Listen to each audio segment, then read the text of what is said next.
Mae hi'n 1798 yng ngogledd orllewin Cymru, ac mae llain o gorstir ger môr Iwerydd wedi cael ei brynu gan yr entrepreneur o Lundain, William Maddox. Mae Maddox yn codi gwrthglawdd i hawlio'r gors yn ôl o'r môr ac yn dechrau gwireddu ei weledigaeth. Adeiladu ffordd dyrpeg newydd i ddilyn drwy borthdyn llaen. Mae'n sefydlu tref newydd i weithredu fel arhosfan i'r goets fawr a chanolbwynt rhanbarthol ar gyfer cludo nwyddau. Peidiodd traffig Iwerddon pan ddatblygwyd ffordd telfod i Gaergybi, ond ganwyd y dref o'r oedd wedi'i bwriadu, Tremadog. Cyflogyd y boblogaeth yn bennaf yn y felin mlaen a thafarn y goets. Roedd cynlluniau gan Maddox ers sbel i adeiladu eglwys ar frigiad creigiog ger y dref. Roedd y Methodistiaid Calfinaidd wedi bod yn cynnal ysgol Sul mewn tŷ yn y dref ers 1815, ac yn 1818 cyflwynwyd deiseb ganddynt yn gofyn am gapel. Rhoddodd Maddox lain o dir iddyn nhw ar brydles 99 mlynedd i adeiladu tŷ cwrdd.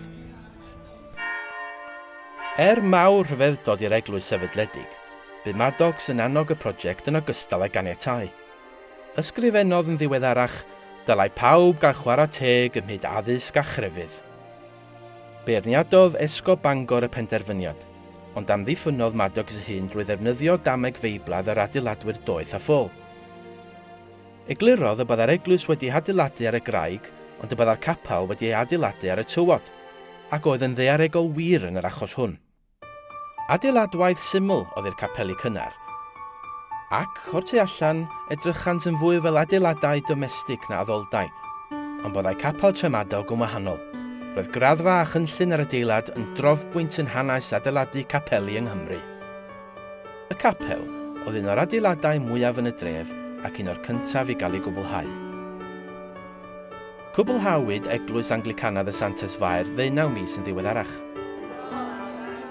Roedd agoriad y capel ym mis Chwefror 1810 yn ddigwyddiad mawreddog, gyda hoelion wyth y cyfnod yn bresennol. Un o'r rhai ddath i'r agoriad oedd cyfaill Maddox y bardd Cymraeg Twm o'r Nant, sy'n enwog am ei antirliwtiau yn hyrwyddo gwerthoedd moesol a chryfeddol Methodistiaeth, a hefyd am ei wisgodd anghyffredin. Dyma oedd ei ymddangosiad cyhoeddus olaf cyn iddo farw. Ymhlith y bobl eraill oedd yn bresennol, roedd Robert Jones, cyhoeddwr y llyfr emynau cyntaf Cymraeg i'r Methodistiaid Calfinaidd, a John Elias, pregethwr poblogaidd yng Nghymru. Traddodwyd y bregaeth agoriadol gan Thomas Charles o'r Bala, un o bregethwyr amlwg y cyfnod. Mwyn ein harglwydd Iesu Grist, sog tan nefedd. Cofrestrwyd y capel dan yr enw Peniel ar y 14 o Fawrth 1810. Daeth yr adeilad yn ganolbwynt i'r gymuned, gyda gweithgareddau'n cael eu cynnal bron bob diwrnod o'r wythnos. Mae'n aneglur sut olwg oedd i'r ffasad gwreiddiol. Cost y capel oedd 858 pint. Y gwarwyd trean ohono ar bren a bron gymaint ar seri coed ac ar seri maen. Adawodd Maddox 50 pint tuag at y gwaith adeiladu, ond dim ond 10 aroddwyd ganddo. Mae'r colofnau presennol yn dyddio o 1849 ac fe'i codwyd gan John a Gershon Thomas o Borthmadog. Efallai bod ôl cysylltiadau Maddox yn Llundain ar y dyluniad hwn, gan ei fod yn efelychiad amlwg o batrwm o ddeml Roegaf a geir ar flaen eglwys St Paul Inigo Jones yn Covent Garden. Gellid gwneud cysylltiad pellach yn sgil y ffaith iddo roi enw Covent Garden ar ei theatr yn Tremadog. Roedd y ffasad urddasol yn drawiadol ac yn defnyddio'r arddull glasurol mewn modd digynsadd yng Nghymru. Aeth dyluniad Peniel ymlaen i chwarae rhan anfodol wrth boblogeiddio'r defnydd o ffasadau talcenog a chynllun tebyg i auditoriwm y tu mewn.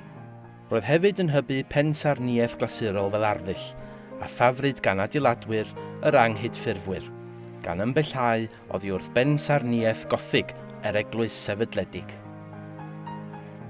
Mae 2 rhys llechilled llawn yn arwain at gyntedd anfarth Tosganaidd, gyda 2 golofn, ac mae'r pediment triongl yn cynnal ffenestr olwyn a sbandreli penelog. Yn rhan gefn y cyntedd, mae 2 fynedfa, pob ochr i ffenestr godi ganolog, gyda thair ffenestr arall uwchben. Defnyddwyd blociau carreg mawr o wahanol feintiau ar gyfer yr ystluslyniau, sydd fel ei gilydd yn cynnwys 2 ffenestr godi arall a 12 chwarel. Elfen arall ddiddorol o ddirgelwch y ffasad yw bwriad Madog sy'n adeiladu teml glasurol i neifion yn edrych allan dros y môr. Comisiynodd ddyluniad gan y pensar nodedig Sir William Gell, oedd wedi darlunio temlau glasurol ar ei deithiau o amgylch môr y canoldir. Bu farw Madog cyn i'r gwaith gychwyn ar yr adeilad, ac mae dyluniad y deml bellach wedi golli. Ond mae llythyr o'r cyfnod yn awgrymu bod y dyluniad wedi ddefnyddio ym Peniel yn lle. Gyda threigl y blynyddodd, gwnaed gweilliannau i Peniel. Yn 1840, ychwanegwyd oriel ar y pen i ddarparu lle ar gyfer y gynulleidfa gynyddol. Yn 1865, gosodwyd corau caeedig Panelog wedi rhannu'n 3 prif floc yn lle'r minciau gwreiddiol. Yn 1880, adeiladwyd oriel newydd ar hyd tair ochr tu mewn, wedi chynnal gan 7 colofn ac ymyl rhychiog, gyda blaen o baneli pinwydd wedi moldio. Roedd cloc a ddewnsodwyd gyferbyn ar pwlpid yn helpu'r gweinidog i amseru bregethau. Gosodwyd seddau newydd eto. Roedd gwelliannau 1898 yn cynnwys y sedd fawr bresennol, cadair y diaconiaid a phwlpid gan cwmni Owen Morris Roberts a'i feibion Porthmadog. Mae rhan ganol y sedd fawr sydd yn mwthio allan yn cynnwys darllenfa ac mae mainc grom gyda chlystogau ar y naill ochr a'r llall iddi. Bob ochr i fwar pwlpid mae drws. Yn wreiddiol, roedd yr un i'r de yn arwain i dŷ'r capel, iddo gael ei gau yn ddiweddarach, a'r un i'r gogledd yn cysylltu ar ysgoldy tu ôl. Roedd addysg yn elfen bwysig o anghydffurfiaeth, gyda nod o ddysgu pawb i fedru darllen ei Beibl eu hunan, felly codwyd ysgoldy un llawr yn hwyr yn y 4edd ganrif ar 15. Mae'r nenfwd presennol yn dyddio o 1918. Mae wedi ffurfio a ffaneli mawr a senau wedi moldio a rhosyn arddynedig yn y canol, sy'n efelychu ffenestr olwyn y pediment. Ymwreiddiol, oedd y gynulleidfa'n yn gynnull yng ngolau canwyll. Gosodwyd lampau nwy yn 1857 a dim ond yn 1953 yr rhoddwyd trydan yn yr adeilad.